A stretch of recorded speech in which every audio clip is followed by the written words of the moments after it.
own a KTM 250 or 300 EXC? Or are you thinking of buying one of these fine orange beasts? Here's a few things you'll want to know in terms of reliability, model changes over the years, and little niggling problems to watch out for. First up, forget all that whinging and whining you hear from the Kato haters about these bikes being unreliable and always breaking down. When it comes to the two-stroke models at least, these are incredibly reliable if you do the usual maintenance. And if you aren't racing, these engines go a hell of a long way before needing rebuilds. In terms of model changes, there have been gradual improvements for over 20 years now.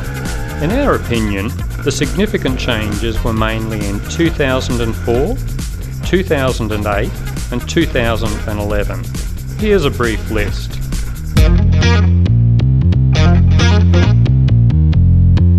So what about the known issues and common problems?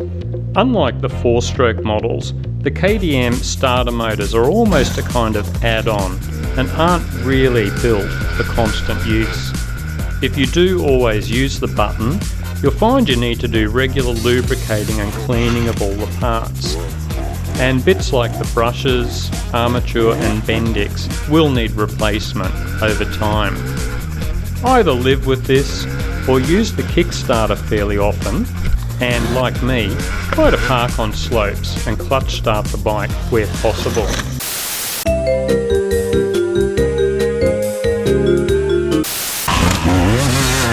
The side stand is a common complaint. These are flimsy, prone to wear out, and the little bush that needs frequent replacement is quite expensive. And talking of parts, they brought the price down a few years back, but they're still often bloody expensive. Though the strange thing is, sometimes the parts are cheap, just depends on what you're buying. The air cleaner box sits quite low and can drown the engine in deep creek crossings. Most two-strokes like to vibrate their bolts loose. The KTMs are no exception, so check all your bolts regularly and Loctite the ones that do come loose. Particular ones to watch out for are the sprocket bolts, chain guide bolts, and the fuel tank bolt.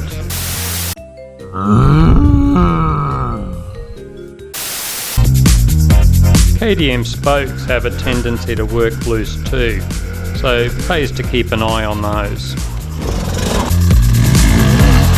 On some of the more recent models, it's become quite important to make sure you torque your triple clamp bolts correctly. Rear suspension linkage bolts can seize up, so every now and then pop these out and give them a bit of grease. It can be tricky to get a good seal on the air filter. We suggest taking the seat off and look down into the air cleaner box just to make sure you've got a good fit. Common mods. There's the so-called wet mod for the starter motor. You can Google that. You can get better life out of your starter motor with this easy mod. Off the showroom floor, the KTMs are almost always running too rich. You'll need to rejet them for good performance and economy. Here's a more complete list. So there you have it. A few niggling issues like any bikes. But these orange two-strokes are great bikes, and it's easy to see why they are so popular. Probably the biggest issue for all of us, our bikes won't go as fast as those of Graham Jarvis and Johnny Walker.